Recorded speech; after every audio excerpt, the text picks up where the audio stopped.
నమస్తే. రాష్ట్రంలో ఇటీవల జరుగుతున్నటువంటి పరిణామాలన్నిటి చూస్తూ ఉన్నాం. ముఖ్యంగా కాంగ్రెస్ పార్టీ, మరో పక్కన ప్రతిపక్ష బీఆర్ఎస్ పార్టీ, ఈ రెండు పార్టీల మధ్యలో మాటల తూటాలు పేలుతూ ఉన్నాయి. ఒక పక్కన విమోచన దినం అని చెప్పేసి బీజేపీ పార్టీ, మరో పక్కన కాంగ్రెస్ పార్టీ ఏమో ఇది ప్రజాపాలన దినోత్సవం అని చెప్పేసి వాళ్ళొక మాట. రెండో అంశం, సెక్రటరీ ముంగట ఏర్పాటు చేసినటువంటి రాజీవ్ గాంధీ విగ్రహం, దాంతోపాటు పాడి కౌశిక్ రెడ్డి సంబంధించినటువంటి వివాదం. వీటన్నిటిపైన మనం మాట్లాడేటువంటి ప్రయత్నం చేద్దాం. మనతో పాటు కాంగ్రెస్ పార్టీ సీనియర్ నాయకులు, అధికార ప్రతినిధి మానవత్రాయ్ గారితో ఒకసారి మాట్లాడేటువంటి ప్రయత్నం చేద్దాం. అన్న నమస్తే. నమస్తే అన్న, ఏం జరుగుతూ ఉంది? కాంగ్రెస్ పార్టీలో ఒక అల్లకొల్లమైనటువంటి రాజకీయం నడుస్తుంది అన్నటువంటి కొంత సమాచారం అందుతూ ఉంది. ముఖ్యంగా దీంట్లో మంత్రులకి ముఖ్యమంత్రి రేవంత్ రెడ్డి విలువ ఇవ్వట్లేదు, చెప్పేది ఒకటి చేసేది మరోలాగా ఉంది అని చెప్పేసి తెలుస్తూ ఉంది. ఏంటి అట్లాంటి పరిణామాలు ఈ 9 నెలల కాలంలో జరుగుతూ ఉన్నాయా? ముందుగా తెలంగాణ ప్రజలకు సెప్టెంబర్ 17 ప్రజా పరిపాలనా దినోత్సవ శుభాకాంక్షలు. అల్లకల్లోలమేం జరగట్లే కాంగ్రెస్లో తెలంగాణలో నియంతృత్వ పాలనలో జరిగిన అరాచకానికి అంతం పలికేందుకు రేవంత్ రెడ్డి గారు అనేక కార్యక్రమాల ద్వారా ముందుకు పోతున్నారు. మంత్రులకి ముఖ్యమంత్రికి సయోధ్య ఉన్నది. ఇప్పుడు కేటీఆర్ చేస్తూ ఉన్నటువంటి కొన్ని వ్యాఖ్యలను కనుక ముందుగా చూసుకున్నట్టయితే, రేవంత్ రెడ్డి నిన్న ఏదైతే ప్రారంభించడం జరిగిందో రాజీవ్ గాంధీ విగ్రహాన్ని, బాహుబలి సినిమాలో బల్లాల దేవునికి పట్టినటువంటి గతే పడుతుంది. రాజీవ్ గాంధీ విగ్రహాన్ని ఖచ్చితంగా తొలగిస్తాం, అవసరమైతే ఉంటే ఆయన జూబ్లీ హిల్స్లో ఉన్నటువంటి వాళ్ళ ఇంటికన్నా పంపిస్తాం, గాంధీ భవన్ కన్నా పంపిస్తాం, మేము దీన్ని ఉండేటువంటి అర్హత రాజీవ్ గాంధీ విగ్రహానికి లేదు అని చెప్పి చెప్తా ఉన్నాడు. ఇప్పుడు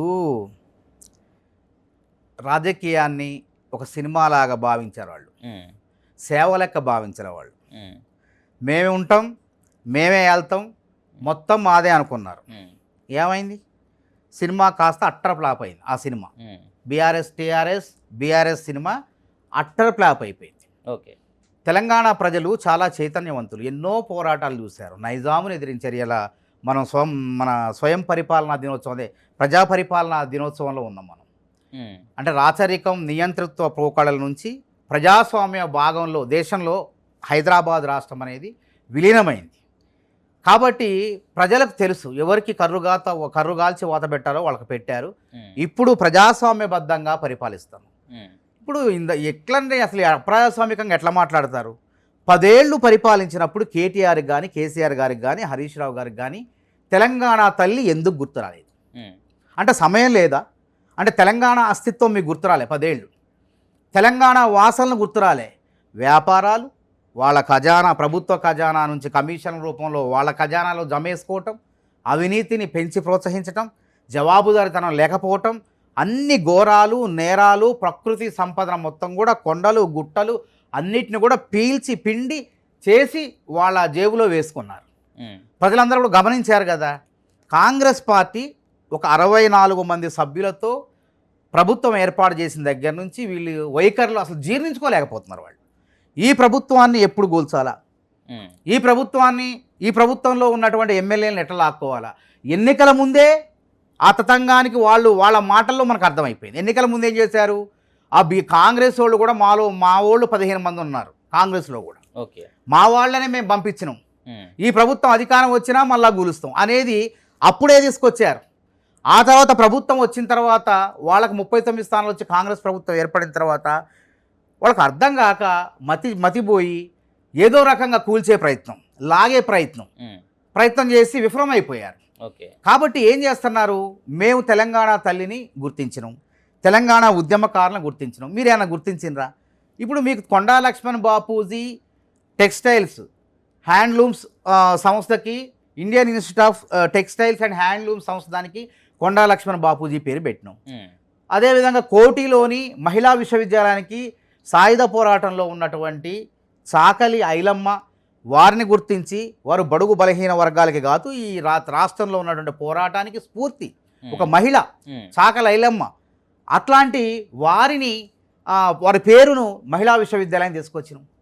మరి మీరు ఎందుకు తీసుకురాలేదు చెప్పండి? కొత్తగా సెక్రటరీ కట్టిన డాక్టర్ అంబేద్కర్ ఎందుకు పెట్టారు? అది కూడా తట్టుకోలేక విమర్శలకి, అవసరం లేకపోయినా సెక్రటరీ కట్టారు. ఆ రోజు దానికి నేపథ్యం ఉంది. కేసీఆర్ గారు అహంకారంతో భారత రాజ్యాంగానే మారుస్తున్నాడు.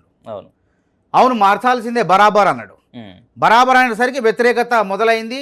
వాడు గూఢాచారుల ద్వారా, పోలీసు గూఢాచారుల ద్వారా సమాచారం తెచ్చుకుంటూ, సార్ మన కొంప మునుగుతుంది, మన పార్టీ అధికారం రాదు, ఎస్ మీరు దళిత బంధు కాదు ఇంకే బంధు చేసినా వాళ్ళు ఓట్లేసే పరిస్థితి లేదనేసరికి అప్పుడు ఏం చేసిండు, మళ్ళీ దళితుల్ని ప్రసన్నం చేసుకోవడం కోసం ఆగిపోయిన అంబేద్కర్ విగ్రహాన్ని అమాంత ప్రారంభించిండు. అదేవిధంగా సెక్రటరేట్కి అంబేద్కర్ పేరు పెట్టిండు. అది ఎందుకు ఒత్తిడితో పెట్టిండు. కానీ మేము అట్లా కాదే, ధర్నా అధికారంలోకి వచ్చిన వెంటనే వాళ్ళు ప్రజాస్వామ్యాన్ని మర్చిపోయారు. ఇందిరా పార్కును మూసేశారు. ధర్నా చౌకే లేకుండా అసలు ధర్నాలు ఉండొద్దు ఈ రాష్ట్రంలో, గడీల పాలన ఉండాలా, అరిస్తే వెంటనే తీసుకుపోయి జైల్లో వేయాలా అనే విధంగా వ్యవహరించారు వాళ్ళు. ఎన్ని టీవీలని మూసివేశారండి ఆ రోజు అధికారంలోకి వచ్చిన తొలినాళ్ళలో. ఏబిఎన్ ఆంధ్రజ్యోతిని తెలంగాణలో ప్రసారాలు నిలిపివేశారు. అదేవిధంగా TV9 ప్రసారాలు నిలిపివేశారు. అదేవిధంగా మోజో టీవీ రఘు గారు ఉండే అప్పట్లో మమ్మల్ని మాకు ప్రశ్నించే గొంతుకులకు ఆ మోజో టీవీ వేదిక అయింది. TV9 బ్యాక్ సైడ్ ఉండేది. ఆ టీవీని కూడా బలవంతంగా లాక్కున్నాడు కేసీఆర్. ప్రశ్నించే గొంతులకు వేదిక లేకుండా, ప్రభుత్వంలో తప్పుల్ని ప్రశ్నించకుండా అడ్డుకునే ప్రయత్నం చేసిండు. వీళ్ళ మాట్లాడేది, కేటీఆర్ మాట్లాడేది, నవ్వుతారు అందరు కూడా. అందుకే ఆ పాపాలు, ఈ శాపాలు తగలబట్టే వాళ్ళు అధికారానికి దూరంగా ఉన్నారు. ఘోరమైన పరాభవం జరిగింది పార్లమెంట్ ఎన్నికలు. ఆ విధంగా ఆ టీవీలు తర్వాత తొలి వెలుగు వచ్చింది. ఆ టీవీలు ఆక్కుంటే తొలి వెలుగు వచ్చింది రవిప్రకాష్ గారి నేతృత్వంలో. అన్ని రకాలుగా అన్ని దారులు కూడా ప్రశ్నించే గొంతుకులకు, ప్రజాస్వామ్యంలో ప్రతిపక్షాలకు నీడ లేకుండా, ప్రశ్నించకుండా, ప్రజల తరపున మాట్లాడకుండా అడ్డుకున్నది వారు. ఉద్యమకారులను గుర్తించింది ఎవడన్నా? వీళ్ళు అవసరానికి మేము కాంగ్రెస్ పార్టీ అధికారం మేనిఫెస్టోని 250 గజాలు తెలంగాణ కోసం కొట్లాడి జైళ్ళకు పోయినటువంటి ఎవరైతే ఉన్నారో ఆ త్యాగ పురుషులకు 250 గజాల స్థలం ఇస్తామని మేనిఫెస్టోలో పెట్టుకున్నాం. మరి ఏమన్నా పెట్టినవా? మేము మొత్తుకున్నాం. ఛత్తీస్గఢ్లో, జార్ఖండ్లో తెలంగాణ ఉద్యమకారులను గుర్తించారు, వాళ్ళకి ప్రభుత్వ ఉద్యోగాలు ఇచ్చారు, షూరిటీ లక్షల కోటి రూపాయల దాకా షూరిటీ లేని రుణాలు ఇచ్చారు, వాళ్ళని గుర్తింపు పత్రాలు ఇచ్చారు. ఇవ్వండి కేసీఆర్ గారని మొత్తుకుంటే ఎందుకు ఇయ్యలేదు, ఎందుకు మాట్లాడలేదు? ఇప్పుడు కాంగ్రెస్ ప్రభుత్వం మొన్న ఎంత ఘనంగా జరిపింది ఆ రోజు మన వేడుకల్ని. ప్రభుత్వం వచ్చిన తర్వాత మన పెరేడ్ గ్రౌండ్లో ఎంత చక్కగా నిర్వహించడం చెప్పండి. అట్లా ఉద్యమకారులను గుర్తు చేసుకుంటూ అందరిని కూడా ఆహ్వానించడం, ప్రజల్ని కూడా భాగస్వామ్యం చేస్తున్నాం. ప్రగతి భవన్ అంటే ఏందో తెలియదు. అది గడి పెద్ద గడి, అది ప్రజల కష్టంతో శ్రమతో కట్టినటువంటి ప్రగతి భవను అది ఒక గడి లెక్క మార్చి వేసారు. ఎవరు పోవటానికి వీల్లేదు, అసలు మంత్రులే పోవటానికి వీల్లేదు, ఎమ్మెల్యేలే పోవటానికి వీల్లేదు.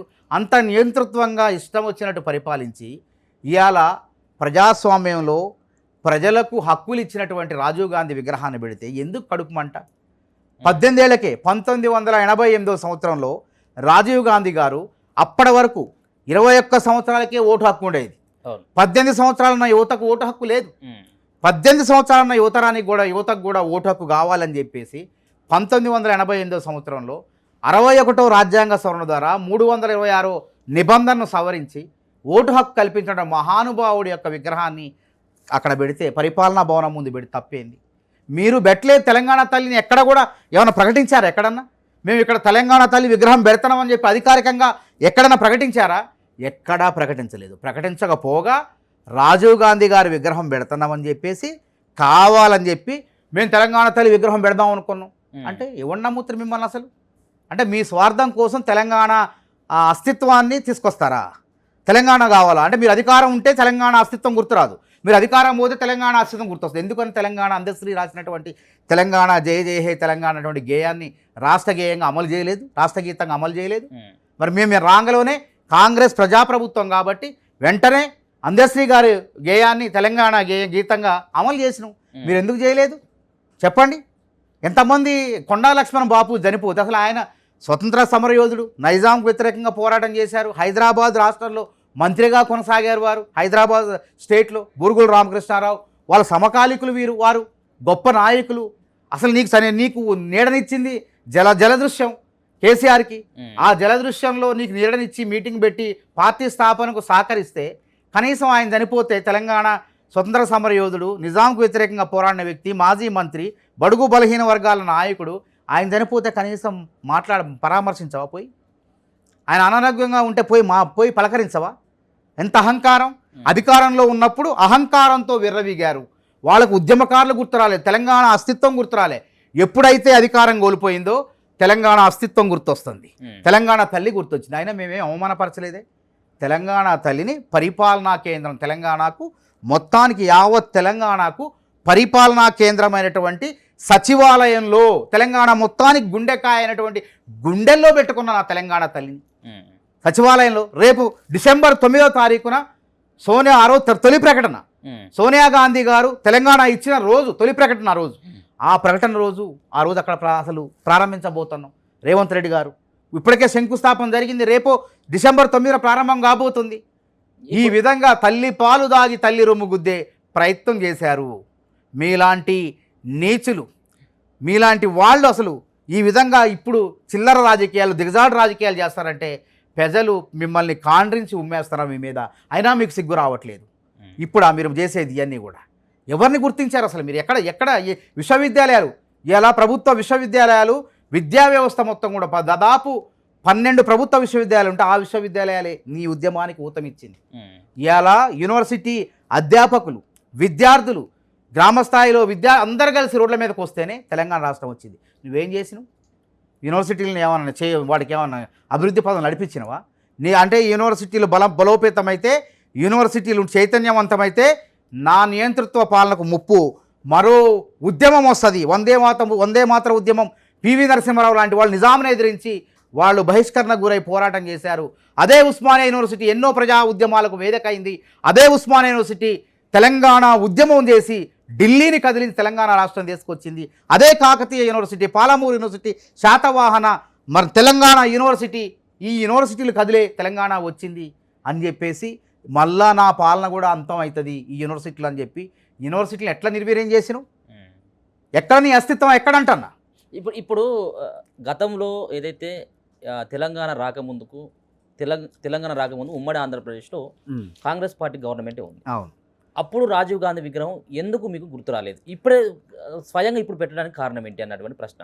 రెండో సంబంధించింది, ఇదే రాజీవ్ గాంధీ విగ్రహానికి సోనియా గాంధీ కానీ రాహుల్ గాంధీ కానీ రాలేకపోయింది. ఇక్కడ రేవంత్ రెడ్డి యొక్క నాయకత్వానికి కూడా వాళ్ళు మద్దతు లభించలేదు అనేది ఒక భావన ఉంది. అప్పుడు ఎందుకు పెట్టలేదు, ఇప్పుడు ఎందుకు పెట్టారు అంటే ఆ విగ్రహం పెట్టడానికి దానికి ఏమో సమయాలు సందర్భాలు ఏముండవు. ఒక నాయకుడు మనసులో మెదిలినప్పుడు, ఆ నాయకుడికి సముచితమైన గౌరవం ఉన్నప్పుడు, ప్రజలందరూ కూడా దాన్ని ఆదరిస్తున్నప్పుడు, దాన్ని సమయం వచ్చినప్పుడు పెడతారు అక్కడ. ఇప్పుడు కిరణ్ కుమార్ రెడ్డి, రోషయ్య గారు, రాజశేఖర రెడ్డి గారి హయాంలో ఈ తెలంగాణ ఉద్యమం ఉవ్వెత్తు నొగ్గింది. అసలు ఉమ్మడి రాష్ట్రం మొత్తం పరిపాలన మొత్తం కూడా స్తంభించిపోయింది ఈ తెలంగాణ వల్ల. అప్పుడు ఈ విగ్రహాలు పెట్టి ఆలోచన ఎక్కడది మనకి? ఇంకా తెలంగాణ సెంటిమెంట్ రాజేసే ప్రయత్నంలో ఉన్నారు వీళ్ళు. ఆంధ్ర తెలంగాణ మధ్య విభజన తీసుకొచ్చే ప్రయత్నం చేశారు వాళ్ళు నాయకులు కావటం కోసం. అంటే తెలంగాణ వాదం ఉన్నది, తెలంగాణ వాదం వీళ్ళు తెచ్చింది కాదు, తెలంగాణ వాదం వీళ్ళు పుట్టించింది కాదు. కేటీఆర్ అసలు అప్పుడు ఉనికిలో మేము ఉద్యమం చేసినప్పుడు కేటీఆర్ లేనే లేడు. కేటీఆర్ అమెరికాలో ఉన్నాడు కాబట్టి లేడు కదా. ఆయన 2009లో ఇప్పుడు వచ్చిండు ఆయన. మేము అంతకుముందు 2009 తర్వాత వచ్చిండు ఆయన. నేనే నడిపిరని చెప్పేసి అంటాడు కదా. ఆయన ఎమ్మెల్యే అయిన కేకే మహేందర్ రెడ్డి కావాల్సిన స్థానంలో ఆయన ఎమ్మెల్యే అయిపోయాడు. అదృష్టం కొద్దీ కేసీఆర్ గారి కుమారుడు కాబట్టి ఆయనకు అన్ని అవకాశాలు వచ్చినాయి. మేము మాలాంటి వాళ్ళకి ఎవరు వెనక ముందు ఎవరు లేరు కాబట్టి మేము ఇంకా ఉద్యమకారులెక్కే కొనసాగుతున్నాం. కాబట్టి ఏంటంటే ఈ వీళ్ళుంటేనే తెలంగాణ కాదు, తెలంగాణ ఎప్పుడో తరతరాల నుంచి ఉన్నది. 69లో అంత పెద్ద ఉద్యమం జరిగింది. ఏమి సోషల్ మీడియా ఏ మీడియా లేనప్పుడే. ఆ తర్వాత ఉద్యమాన్ని వీళ్ళు కొంత ముందుకు తీసుకుపోయారు కేసీఆర్ గారు, అంతే తప్ప అది కూడా ప్రజా సంఘాలు, కోదండరామ్ లాంటి వాళ్ళు వీళ్ళంతా బాగా కేసీఆర్ ఒంటరి వల్ల కాలే. పొలిటికల్ జేఏసీని కోదండరామ్ గారు ఆధ్వర్యంలో ఏర్పాటు చేసిన తర్వాత జానారెడ్డి గారు వీళ్ళంతా కలిసిన తర్వాత అప్పుడు తెలంగాణ ఉద్యమం అనేది ఊపందుకుంది. సీమాంధ్రుల్లో ఒక ఆలోచన మొదలైంది, మనం వ్యతిరేకిస్తే బాగోదనే ఒక భావన మొదలైంది. కాబట్టి మేము ఎప్పుడు కూడా ఆ రోజు పెట్టాలా విగ్రహం, అంటే ఈ రోజు పెట్టే, ఈ రోజు అవకాశం వచ్చింది, ప్రశాంతమైన పరిపాలన వచ్చింది. ఒక నియంతృత్వ పరిపాలన నుంచి నియంతృత్వ పరిపాలన, కేసీఆర్ పరిపాలన అంతమై రేవంత్ రెడ్డి కాంగ్రెస్ ప్రభుత్వం ప్రజా పరిపాలన ప్రభుత్వం ఏర్పడింది. కాబట్టి ప్రజా పరిపాలన ప్రభుత్వంలో ప్రజలకు ఎవరు సేవ చేశారో, దేశం కోసం రక్తాన్ని చిందించింది ఎవరు? గాంధీ కుటుంబం కాదా? ఇందిరాగాంధీ గారు చనిపోయారు, రాజీవ్ గాంధీ గారు చనిపోయారు, దేశం కోసం వాళ్ళ ఆస్తులు దారబోసారు. వీళ్ళు ఏమైనా దారబోసారా? ఎకరం అమ్మారా? కేసీఆర్ గారు ఏమన్నా ఎకరాలు పెంచుకున్నారు. సాగునోట్లో తలబెట్టిన ఎక్కడ తలబెట్టారు? ఖమ్మంలో దీక్ష పేరు చెప్పారు, ఖమ్మం పోయారు, ఖమ్మం అరెస్ట్ అయ్యారు. గాంధీకి వచ్చి మేమంతా ఉద్యమం చేస్తుంటే గాంధీకి వచ్చి నిమ్మరసం దాకి అమాంతం ఆకాశానికి పోయిన దీక్ష మొత్తం ఒకసారి కిందకి పోరాటం మొత్తం కూడా మొత్తం కిందకి పడిపోయింది. అట్లాంటి పరిస్థితులు మేమంతా భుజానికి ఎత్తుకొని మళ్ళీ కొనసాగించే విధంగా పోరాటం చేసినాం. కాబట్టి ఇందులో అందరి త్యాగం ఉన్నది. కేసీఆర్ గారు ఒక ఆయన మాలాంటి వాళ్ళు మేమంతా కూడా యూనివర్సిటీల్లో నువ్వు చేసే పోరాటం నువ్వు ఎందుకు దీక్ష విరమించినవు, నువ్వు నిమ్మరసం కాదు, మా రక్తం కాదు, ఇంకో వేరే భాషలో చెప్పలేని కూడా మాట్లాడినాం. పళ్ళేళ్ళు డప్పులు కొట్టుకుంటా పడగట్టి శవయాత్ర చేసినాం మేము. సి హాస్టల్ నుంచి వరుసగా ఇట్లా బి హాస్టల్ మీద మొదలుపెట్టి ఆర్ట్స్ కాలేజ్ మించిపోయి అక్కడ పాదయాత్ర పాడగట్టి శవయాత్ర చేసినాం. అప్పుడు ధాటికి మాలాంటి వాళ్ళ దాటికి ఉద్యమకారుల దాటికి భయపడి ఆ దీక్ష మళ్ళీ కొనసాగించిండు. ఓకే. కాబట్టి చరిత్రలో మీరు ద్రోహులు తెలంగాణకి. అవసరమైనప్పుడు ఆంధ్రోళ్ళు మంచోళ్ళు, అవసరం కానప్పుడు అవసరం తీరినప్పుడు వీళ్ళ స్థాయి పడిపోయినప్పుడు వీళ్ళ అధికారం కోల్పోయినప్పుడు మళ్ళీ ఆంధ్రోళ్ళు చెడ్డోళ్ళు. ఆంధ్ర సెంటిమెంట్ని రగిలించాలి, ఆంధ్రోళ్ళని వాడుకోవాలి. ఆంధ్రోళ్ళు ఓటర్లు అధికారంలో ఉన్నప్పుడు వాళ్ళు ఓట్లేసే ఓటర్లు అంతే. వాళ్ళు మనుషులు కాదు. వాళ్ళు ఈ ప్రాంతంలో పెరుగుతున్నటువంటి ఈ ప్రాంతంలో ఎప్పుడో వచ్చి తాతల తండ్రుల కాలంలో వచ్చి ఈ ప్రాంతంలో స్థిరపడిపోయి ఈ మట్టిలోనే కలిసిపోయే వాళ్ళు ఆంధ్రోళ్ళు, ఎప్పటికీ ఆంధ్రోళ్ళే. వాళ్ళు ఈ ప్రాంతం తెలంగాణ బిడ్డలు కాదు. నీ అవసరాల కోసం అందితే జుట్టు, అందకపోతే కాళ్ళు ఎట్లా పట్టుకున్నావు? జిహెచ్ఎంసీ ఎన్నికల్లో గెలవడం కోసం కూకడపల్లి సభలో పోయి కేసీఆర్ గారు స్వయాన ఆంధ్రోళ్ళ కాల్లో ముళ్ళు గుచ్చుకుంటే నేను నా పంటితో బీకుతాను. మరి ఇప్పుడు కౌశిక్ రెడ్డితో ఏం మాట్లాడిస్తారు? కౌశిక్ రెడ్డితో ఆంధ్రోళ్ళు బతకడానికి వచ్చారట, కొడతారట, ఆంధ్రోళ్ళని ఉరికిస్తారట. అంటే గాంధీ ఆంధ్రాని తెలవదా? తెలుగుదేశంలో తెలుగుదేశం పార్టీ ఇక్కడ ఇస్తే ఎమ్మెల్యే అయిండు. ఆ గాంధీని 2 సార్లు మీ పార్టీలో చేర్చుకున్నప్పుడు ఆంధ్ర అని తెలవదా? గాంధీకి మీకు మధ్య సంబంధం ఉంటే ఆంధ్రోళ్ళు ఏం చేశారంట? అలా ఆంధ్ర అనే పదం వాడొద్దండి. ఓకే. ఏ ప్రాంతం వాడైనా, మార్వాడి కానీ ఎవరైనా సరే ఆంధ్ర ఎందుకు వాళ్ళు ఇక్కడే ఉండి ఇక్కడే స్థిర నివాసాలు ఏర్పరచుకుంటే వాళ్ళు స్థానికులే తప్ప స్థానికేతరులు ఎందుకు అవుతారు? ఇప్పుడు నేను తెలంగాణ వాదిని, తెలంగాణ పోరాటం చేసి జైలుకు పోయినవాడిని, మేమే చెప్తున్నాం. అయిపోయింది ఆ సెంటిమెంట్, 10 ఏళ్ళు మూసింది. ఆ భావోద్వేగాలు, ఆ ప్రాంతీయ అసమానత ఆ కొద్ది కాలంలో, ఆ 10 ఏళ్ల కాలంలో తెలంగాణ వచ్చేంత వరకే. తెలంగాణ అధికారికంగా రాజ్యాంగబద్ధంగా కాంగ్రెస్ పార్టీ ఇచ్చిన తర్వాత 10 ఏళ్ల అంశం పెట్టింది, 10 ఏళ్ల గడువు పెట్టింది. ఆ 10 ఏళ్ళు కూడా మూసిపోయినాయి. ఆస్తుల పంపకంలో కానీ ఇక్కడ చదువుకోవడంలో కానీ వాళ్ళకి భాగస్వామ్యం ఉంది. 10 ఏళ్ళు ముగిసిపోయిన తర్వాత అన్నదమ్ముల లెక్క ఉండాలి తప్ప ఇంకా అవకాశవాద రాజకీయాల కోసం నువ్వు ఆంధ్రోడివి, నేను తెలంగాణోడివి, నువ్వు బతకడానికి వచ్చినోడివి, నీ అంతు చూస్తా, నిన్ను తరిమి కొడతా, ఏంది మాటలు? అసలు ఏంది? ఎక్కడున్నాం మనం? ప్రజాస్వామ్య దేశంలో ఉన్నామా లేకుంటే పాకిస్తాన్లో ఉన్నామా? చెప్పండి. ఎందుకు ఈ వైరుధ్యాలు సృష్టించాలా? ఒక బాధ్యతాయుతమైన ఎమ్మెల్యే ఆ విధంగా మాట్లాడితే కేసీఆర్ గారు స్పందించరా? కేసీఆర్ గారు మాట్లాడిచ్చారా? అంటే కేటీఆర్ గారు మాట్లాడిచ్చారా? మీరేమనుకుంటా ఉన్నారు? అంతే. ఆయన మాట్లాడిస్తారంటే వాళ్ళకి అధికారం లేదు. ఇప్పుడు ఎక్కడా కూడా వెలిపెట్టడానికి లేదు. నిరుద్యోగుల అంశంలో వెలిపెట్టడానికి లేదు. జాబ్ క్యాలెండర్ వేసిన తొలి నోటిఫికేషను 1280 ల్యాబ్ టెక్నీషియన్లు, అదేవిధంగా 2000 స్టాఫ్ నర్సులు పోస్టులు వేసిన తొలి నోటిఫికేషను. రేపు డిఎస్సి అయిపోతున్నాం, గ్రూప్ 2 అయిపోతున్నాం, అన్ని గ్రూప్ 1 అయిపోతున్నాం అక్టోబర్లో. అన్ని వరుసగా జాబ్ క్యాలెండర్ ప్రకారం ఉద్యోగాలు భర్తీ అయితే అనుకున్నటువంటి లక్ష్యాలు నెరవేర్చబోతున్నాం. వాళ్ళ వల్ల కాలే 38,000 ఉద్యోగాలు వాళ్ళ భర్తీ చేయడం చేత కాలే. కానీ హారిజాంటల్ రిజర్వేషన్ అనేటువంటి సమస్య ఉంది కాబట్టి ఆ న్యాయ నిపుణులతో కూర్చోబెట్టి జీవో నెంబర్ 3 చేసి ఆ ఉద్యోగాలన్నీ కూడా భర్తీ చేసి నిరుద్యోగులకు ఉద్యోగాలు కొలువులు ఇచ్చినాం. అది చేత కాలేదు. గ్రూప్ 1 సక్రమంగా పెట్టినాం. రైతు రుణమాఫీ సక్రమంగా చేస్తున్నాం. 22,30,000 పైసలకైనా 18,000 కోట్ల 18,000 కోట్లు ఖాతాలో వేసినాం. మిగతా డబ్బులు కూడా సాంకేతిక కారణాల వల్ల ఆగిపోయిన వాటిని కూడా వేయబోతున్నాం. ఇంకెక్కడ ఉంది? చాకల ఇలమ్మకు గౌరవించుకున్నాం. మహిళా యూనివర్సిటీ పేరు పెట్టి కొండా లక్ష్మణ్ బాపూజీకి గౌరవించుకుంటున్నాం. అందరినీ గౌరవించుకుంటున్నాం. చాకల ఇలమ్మ మనవరాలు మనవరాలు శ్వేతకి మహిళా కమిషన్ మెంబర్ చేయబోతున్నాం. మీరు ఎన్నడన్నా అట్లా గుర్తించారా? చెప్పండి. ఎందుకు ఈ విధంగా మాట? అంటే ఏమీ లేదు కాబట్టి రకరకాల ప్రయోగాలు, ఏది చేసినా ఫెయిలే, విఫలమైంది. ప్రజలు నమ్మే పరిస్థితి లేదు. వాళ్ళని ఎక్కడా వేలు పెట్టేది లేదు కాబట్టి ఆంధ్రోళ్ళని పట్టుకొచ్చారు. ఆంధ్రోళ్ళని పట్టుకొస్తారు మళ్ళా. అంటే తెలంగాణ అనే అస్తిత్వాన్ని చంపేసి నీ పార్టీ టీఆర్ఎస్ తెలంగాణ అనేది తీసేసి బీఆర్ఎస్ పెట్టిను. అంటే ఆంధ్రాలో బీఆర్ఎస్ పార్టీ పెట్టినప్పుడు మాత్రం నీకు ఆంధ్రోళ్ళు గుర్తురారు. ఆయన చంద్రశేఖర్ను ఎవరు ఆయన అధ్యక్షుడు చేసిండు, అప్పుడు నీకు గుర్తురాదు. తెలంగాణ అనే పదం తొలగించి అక్కడ పార్టీ పెట్టినప్పుడు గుర్తురాదు. ఏంది అసలు ఈ ఇష్టం వచ్చినట్టు వింత పోకళ్ళు? నిన్న కూడా ఒక మాట్లాడడం జరిగింది. పాడి కౌశిక్ రెడ్డికి సంబంధించినటువంటి మాటలు చూస్తే ఇప్పుడున్నటువంటి ముఖ్యమంత్రి ఆ రోజు పీసీసీ పదవి రావడానికి నా కాళ్ళు పట్టుకున్నాడు అని చెప్పేసి పాడి కౌశిక్ రెడ్డి చెప్తా ఉన్నాడు. అంతేకాకుండా హుజరాబాద్ ఎన్నికల్లో ఈటెల రాజేందర్ గెలవాలని చెప్పేసి ఆయన దగ్గర నుంచి ఈటెల రాజేందర్ దగ్గర నుంచి 25 కోట్ల రూపాయలు తీసుకున్నాడని ఆరోపణలు చేస్తా ఉన్నారు పాడి కౌశిక్ రెడ్డి. దీన్ని ఎట్లా చూస్తారు? ఈ పాడి కౌశిక్ రెడ్డి ఇవన్నీ పాడు మాటలు ఇవన్నీ. మన మైండ్ దొబ్బింది, దమాక్ ఖరాబ్ అయింది. అసలు ఈ రేవంత్ రెడ్డి ఆయన కాళ్ళు పట్టుకోవాల్సిన అవసరం ఏంది? వర్కింగ్ ప్రెసిడెంట్ పార్టీలో. అవును, పార్టీలో వర్కింగ్ ప్రెసిడెంట్ అయినప్పుడు నువ్వేమన్నా పార్టీలో నీకు ఏం పదవి ఉంది? అసలు నాకు పదవి ఉంది, నీకేమైనా ఉంది? అప్పుడు నేను ప్రధాన కార్యదర్శిగా ఉన్నా, నీకు పదవే లేదు, నీ కాళ్ళు ఎందుకు పట్టుకుంటాడు? నువ్వేమన్నా రాహుల్ గాంధీకి దగ్గర ఉన్నావా? పట్టుకుంటే రాహుల్ గాంధీని బతిలాడుకుంటాడు, సోనియా గాంధీ గారు చూసుకొని. రేవంత్ రెడ్డి ఆ టైపు కాదే. ఆయన కార్యకర్తలు ఎంచుకుంటే ఒపీనియన్ ద్వారా అప్పుడున్న మణికంఠ ఠాకూర్ గారు దాదాపు 200 పైచిలకు ముఖ్య కార్యకర్తల అభిప్రాయ సేకరణ, సోనియా గాంధీ, రాహుల్ గాంధీ, ప్రియాంక గాంధీ వాళ్ళంతా కూడా తెలంగాణలో సర్వే చేశారు. సర్వే ఆధారంగా ఇప్పుడున్న పరిస్థితుల్లో కేసీఆర్ని ఢీకొట్టగల మనిషి నాయకుడు ఎవరనంటే రేవంత్ రెడ్డి పేరు వచ్చింది. ముఖ్య నాయకులు అంతా కూడా మాజీ ఎమ్మెల్యేలు, ఉన్న ఎమ్మెల్యేలు, తర్వాత పార్టీ ఆఫీస్ బేరర్లు అందరు కూడా, అనుబంధ సంఘాలు అందరు కూడా దాదాపు మెజారిటీ నాయకులు అందరూ కూడా రేవంత్ రెడ్డి పేరు చెప్పారు. మరి రేవంత్ రెడ్డికి ఇచ్చినందుకు తన బాధ్యతను సక్రమంగా నిర్వర్తించి పార్టీని అధికారంలో తీసుకొచ్చిండు. నీ కాళ్ళు హౌలేగాడి కాళ్ళు ఎందుకు పట్టుకుంటాడు? ఇప్పుడు కోర్టు కదా, బాత్రూంలో గాంధీ అన్నాడు కదా, బీఆర్ఎస్ పార్టీలో ఉన్న గాంధీని ఆయన భాగవతం బయట పెట్టిండు కదా.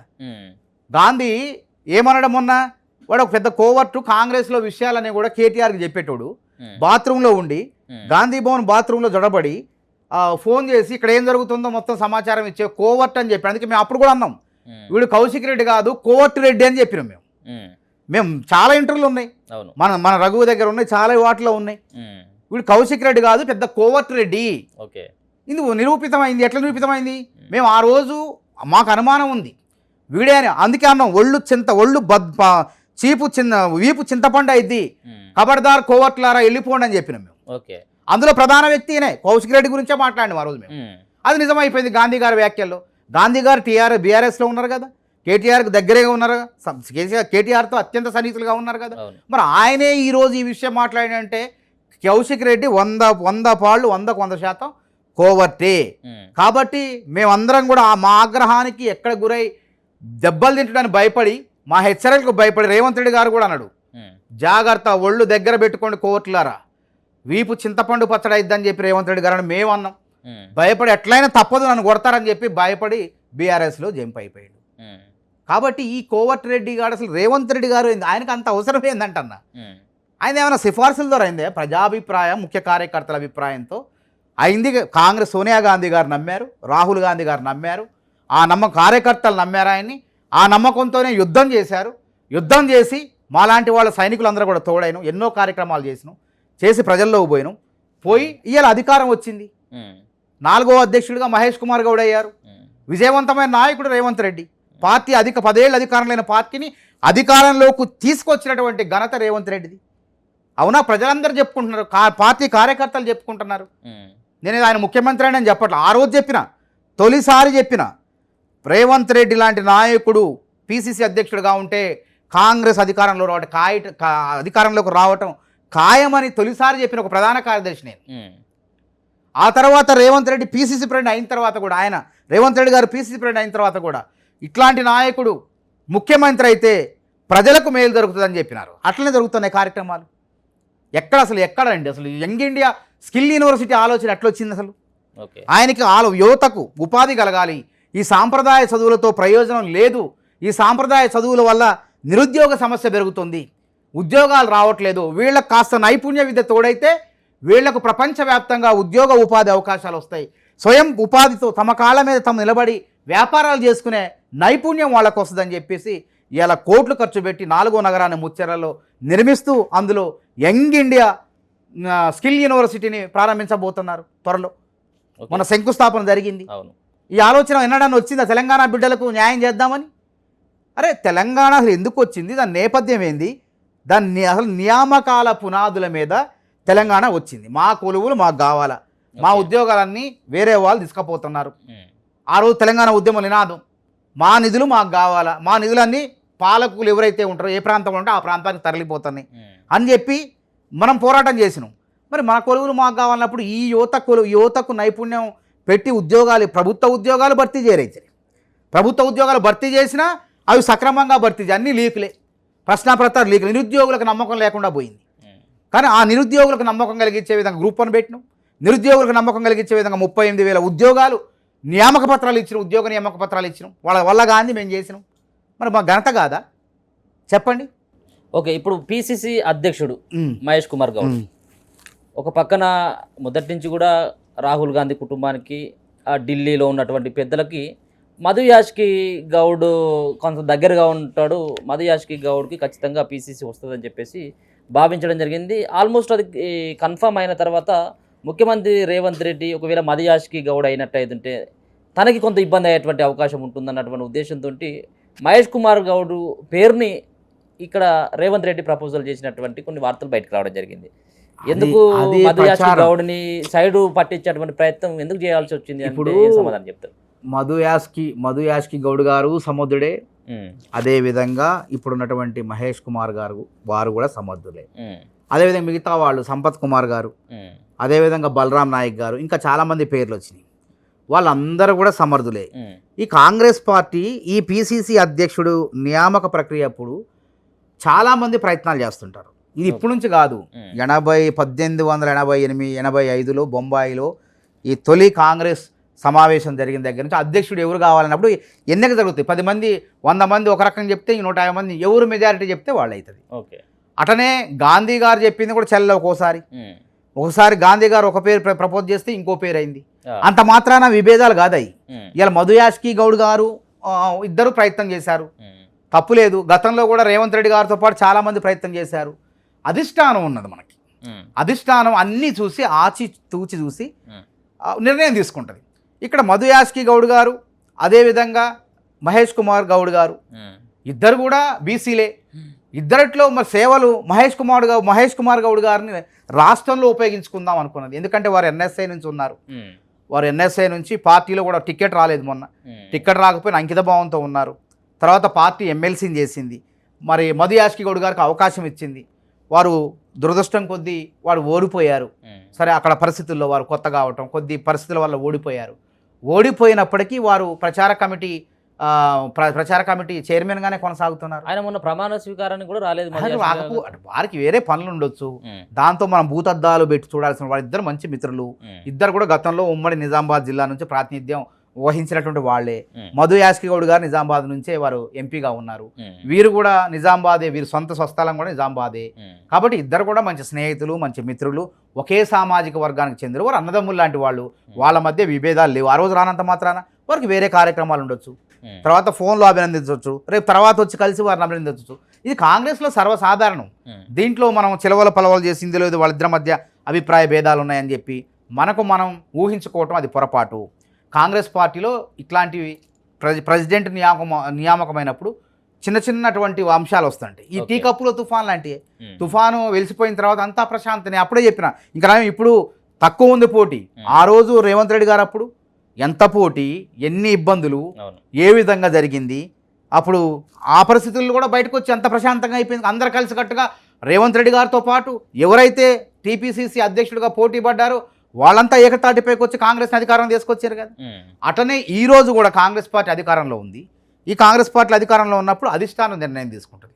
రేపు పొద్దున్న నాకు తెలిసి మధు యాష్కి గౌడ్ గారికి కేంద్రంలో అత్యున్నతమైన పదవి ఇవ్వచ్చు. తప్పకుండా అవకాశాలు వస్తాయి. ఈ అవకాశం పోయిందంటే ఇంకో అవకాశం వస్తుంది. అంతేగాని పక్కన పెట్టినట్టయితే కాదు. మధు యాష్కి గౌడ్ గారు మహేష్ కుమార్ గౌడ్ గారికి వస్తే ఆయన ఏం బాధపడలేదు. ఆయన వస్తారు, రేపు మాపు వస్తారు, ఏదో కార్యక్రమాల్లో ఉండవచ్చు. ఆ కార్యక్రమాల తర్వాత మహేష్ కుమార్ గౌడ్ గారిని కలుస్తారు, అభినందిస్తారు, ప్రోత్సహిస్తారు. ఓకే, కేటీఆర్ నిన్న కొన్ని వ్యాఖ్యలు, దాంట్లో ముఖ్యంగా రేవంత్ రెడ్డి గారిని ఉద్దేశించి ఓటుకు నోటు కేసులో బీజేపీ పార్టీ కాపాడుతూ ఉంది కాబట్టి ఇక్కడ ఒకసారేమో బడేబాయ్ అని చెప్పేసి మోడీని పొగడడం, ఈ ఓటుకు నోటుకు సంబంధించినటువంటి కేసులో కొంత రేవంత్ రెడ్డికి బీజేపీ నుంచి మద్దతు ఉంది. ఈ రెండు పార్టీలు ఒకటే అని చెప్పేసి ఆయన మాట్లాడుతూ ఉన్నారు. ఓటుకు నోటు కేసుని, ఆ కేసును సక్రమంగా నమోదు చేయలే వీళ్ళు. ఫస్ట్ కేసు పెట్టడంలో తప్పుడు పద్ధతిలో పెట్టడం వల్ల అక్కడ ఏమైంది, అది ఎన్నికల ప్రక్రియ సంబంధించింది. ఎమ్మెల్సీ ఎన్నికలు జరిగేటప్పుడు రేవంత్ రెడ్డి గారు ఏదో డబ్బులు ఇవ్వబోయారు, సూట్ కేసులో చూపించి, ఆ వీడియోలు చూపించి ఆయన మీద బీఆర్ఎస్ ప్రభుత్వం రేపొద్దున తెలుసు, కేసీఆర్ తెలుసు, ఇతను రేపొద్దున నాకు ప్రమాదం, ఆయన ఒకడే ప్రమాదం అని తెలుసు కేసీఆర్కి. ఈ రాష్ట్రంలో నన్ను ఢీకొట్టేది మాటల్లో కానీ చేతల్లో కానీ అన్ని బలాలు ఉన్నటువంటి వ్యక్తి ఎవరై అంటే రేవంత్ రెడ్డి అని తెలుసు. మేము మొదటి నుంచి వాదించాం. రేవంత్ రెడ్డిని అణిచివేయాలి, ఏదో రకంగా అణిచివేయాలి. కాబట్టి ఎక్కడ దొరుకుతా అనుకున్నారు. కాబట్టి అందులో కావాలని చెప్పి వాళ్ళ పోలీసులు, వాళ్ళ ఏసీబీ అధికారులు వాళ్ళు ఇరికిచ్చారు. అసలు ఏసీబీ అధికారులకు ఏం సంబంధం? ఎన్నికల సంఘం అందులో కేసు పెట్టాలి. ఎన్నికల సంఘం కదా, ఎన్నికల ప్రక్రియ జరిగేటప్పుడు ఎన్నికల సంఘం బాధ్యత ఉంటుంది. ఏసీబీ అవినీతి ఎట్లయితే ఎన్నికల సంఘం వాళ్ళు దాన్ని కేసు నమోదు చేసి వాళ్ళు చూసుకోవాల్సిన బాధ్యత, వాళ్ళు చేయాల్సిన పని ఏసీబీ వాళ్ళు చేశారు. అందువల్ల అక్కడే కేసు లేదు, అసలు సగం వీగిపోయింది. ఆ కేసు నిలబడదు, అక్కడ నిలబడదు. అది పెద్ద నేరం కాదు. వాళ్ళ కవిత గారు ఢిల్లీలో పాపం ఆమ్ ఆద్మీ పార్టీ అంటేనే నిజాయితీకి మారిపోయారు అని ఉంది. వాళ్ళనే అవినీతిమయంగా మార్చేసిన గనులు మరి కేసీఆర్ కుటుంబంలో కవిత గారిది. ఆ ఢిల్లీలో 100 కోట్ల అవినీతికి పాల్పడి ఇక్కడ వ్యాపారం చాలదనంటే అక్కడికి పోయి అక్కడ 100 కోట్లు పెట్టి వాళ్ళని అవినీతి పనులు చేశారు. నిజాయితీ పనులుగా కేజ్రీవాల్కి ఒక మచ్చలేని నాయకుడు, ఆమ్ ఆద్మీ పార్టీ అంటే సామాన్య పార్టీ, ఇది అవినీతి లేదన్నటువంటి పార్టీకి కూడా అవినీతి మరకలు పూసొచ్చారు. పూసి జైలుకు పోయారు. కవిత గారు జైలుకు పోవడానికి ఎవరు పాత్ర ఉంది? బీజేపీ వాళ్ళు, వాళ్ళిద్దరు ఒకటే అప్పటిదాకా. ఆయన రాజీనామా చేసే కాడికి వచ్చింది. బీజే అంతకుముందు అందుకు అరెస్ట్ చేయలేదు కవిత గారిని. కేజ్రీవాల్ జైలుకు పోయిండు, మనీష్ సిసోడియా జైలుకు పోయిండు, సంవత్సరాలు జైల్లో ఉన్నాడు. కవిత గారిని అదే కేసులో కవిత గారిని సాక్ష్యాధారాలు ధ్వంసం చేస్తే క్లియర్గా ఆధారాలు ఉంటే ఎందుకు అరెస్ట్ చేయలేదు? ఎన్నికల ముందు వీళ్ళిద్దరు ఒకటి కాబట్టి కేసీఆర్ గారు బతిలు ఆడుకున్నారు కాబట్టి అరెస్ట్ చేయలేదు. ఇప్పుడు ఎందుకు అరెస్ట్ చేశారు? పార్లమెంట్ వాళ్ళ ఎంపీలే, కొండా విశ్వేశ్వరరెడ్డి గారు, అంతకుముందు రాజగోపాల్ రెడ్డి గారు, ఎవరు నమ్మరు కవితను అరెస్ట్ చేయకపోతే అసెంబ్లీ ఎన్నికలు మొత్తుకున్న పట్టించుకోలే. వాళ్ళ మధ్య ఒప్పందాల వల్ల తర్వాత షాక్ తెలిగింది, అసెంబ్లీ ఎన్నికల్లో షాక్ తెలిగింది. కాబట్టి ఏం చేశారు? వామ్మో ఇది ప్రమాదం అని చెప్పి వాళ్ళిద్దరి మధ్య ఒప్పందం జరిగింది. కావాలని అంటే పంపించారు, ఒక 5 నెలలు 6 నెలలు పంపించారు. మళ్ళా వాళ్ళ సహకారంతోనే, ఎవరి సహకారంతో మొత్తానికి ఆడ న్యాయవాదులు కఠినంగా వాదించకపోవటం అవకాశం వచ్చింది, బెయిల్ వచ్చే అవకాశం వచ్చింది. ఎవరు చెప్పుకుంటున్నారు? అంతా ప్రజలందరూ చర్చించుకుంటున్నారు ఈ విషయాన్ని. కాబట్టి వాళ్ళు ఒక రకంగా రేవంత్ రెడ్డి గారిని కలిసి ఉన్నారంటే ఎట్లా? జిహెచ్ఎంసీ ఎన్నికలు, లింగోజిగూడ ఎన్నికలో బీజేపీ సిట్టింగ్ అభ్యర్థి చనిపోతే సానుభూతితో ఓట్లు పడతాయి సహజంగా. ఆ సానుభూతికి ఓట్లు కూడా పడవని చెప్పి భయపడి కాంగ్రెస్ అభ్యర్థి దరిపల్లి రాజశేఖర రెడ్డిని గెలవకుండా ఎన్నో కుట్రలు చేశారు. వీళ్ళిద్దరు కలిసి కేటీఆర్ని, అప్పుడున్న బీజేపీ నాయకులు పోయి కేటీఆర్ని కలిసి వాళ్ళ అభ్యర్థిని పెట్టకుండా ఇద్దరు కలిసి పోటీ చేశారు. పోటీ చేసిపోయిన ప్రజలు అర్థమైపోయింది అక్కడే, ఓహో వీళ్ళిద్దరు బీజేపీ బీఆర్ఎస్ ఒకటే అని చెప్పేసి వాళ్ళిద్దరిని చిత్తుగా ఓడించారు. కాంగ్రెస్ అభ్యర్థి దరిపల్లి రాజశేఖర రెడ్డిని గెలిపించారు. ఇక్కడ గుర్తుపెట్టుకోండి, దేశంలో బీజేపీ రాజకీయ ప్రత్యర్థి కాంగ్రెస్ పార్టీ, రాష్ట్రంలో రాజకీయ ప్రత్యర్థి బీజేపీ కాదు, మాకు బీఆర్ఎస్ పార్టీనే. బీజేపీకి అంత సీన్ లేదు. ఇంకా 10 ఏళ్ళు పోయినా మొన్న బీఆర్ఎస్ పార్టీ ఓట్లు వాళ్ళకి వేసుకున్నారు, కాంగ్రెస్కి పడకుండా చీల్చే ప్రయత్నంలోనే వాళ్ళకి వచ్చి సొంత బలం కాదు, అది బలుపు కాదు. ఆ 8 స్థానాలు వాపు, అది బలుపు కాదు. రేపు స్థానిక సంస్థల ఎన్నికల్లో అసలు రంగు అది వాపా బలుపు అనేది త్వరలో బయటపడి బీఆర్ఎస్ పార్టీతో ఉంటుందా పోటీ కూడా మీకు? గ్రామ స్థాయిలో సహసిద్ధంగా ఉంటుంది. బీజేపీ ఎక్కడ ఉందండి గ్రామ స్థాయిలో? చెప్పండి. వాస్తవం మాట్లాడదాం మనం, ఇందులో రాజకీయం కాదు. గ్రామ స్థాయిలో కాస్తో కూస్తూ పోటీ ఢీ కొట్టడం కాదు. ఆ పార్టీ ఉనికే లేదు. ఎందుకంటే మొన్న జరిగిన దాంట్లో 8 స్థానాలు 7 స్థానాల్లోనూ 3 డిపాజిట్ గల్లంతే ఎంపీ స్థానాల్లో, 7 స్థానాల్లో 3వ స్థానానికి పడిపోయింది బీఆర్ఎస్ పార్టీ. ప్రజల్లో ఒక హేవగింపు, ఒక విరక్తి, వీళ్ళ చూస్తే అసలు కోపం, ఎన్ని చూసి 10 ఏళ్ళు పరిపాలనలో అనేక అవకతవకలు చూసి, అక్రమాలు చూసి, పేపర్ లీకేజీలు చూసి, నిరుద్యోగులు, రైతులు ఆత్మహత్యలు అన్నీ చూసి విసుగు వేసారిపోయి ఈ పార్టీ వద్దు, ఇప్పట్లో వద్దు అని చెప్పి ప్రజలే అంటున్నారు. వాళ్ళు ఎన్ని ప్రయత్నాలు చేసినా అవకాశం లేదు. ఎమ్మెల్సీ ఎన్నికల్లో చూడండి, తీర్మానం గెలిచినా లేదా కాంగ్రెస్ అభ్యర్థి. గట్లనే రేపు జరిగే స్థానిక సంస్థలు జెడ్పీటీసీ, ఎంపీటీసీ కానీ గ్రేటర్ హైదరాబాద్ పీఠం కూడా రేపు కాంగ్రెస్ పార్టీ కైవసం చేసుకోబోతుంది, మేయర్. ఓకేనా, థ్యాంక్ యూ సో మచ్. నమస్తే. మొత్తానికి కాంగ్రెస్ పార్టీ పైన విమర్శలు చేయడం, రాజీవ్ గాంధీ విగ్రహాన్ని తెర మీదకి తీసుకురావడం వాళ్ళ రాజకీయ భవిష్యత్తు కోసం మాత్రమే. రానున్నటువంటి ఎన్నికల్లో బీఆర్ఎస్ పార్టీతో మా పోటీ ఉంటుందని చెప్పేసి మానవతరాయ్ గారు చెప్తున్నటువంటి. చూస్తూనే ఉండండి మన తెలుగు.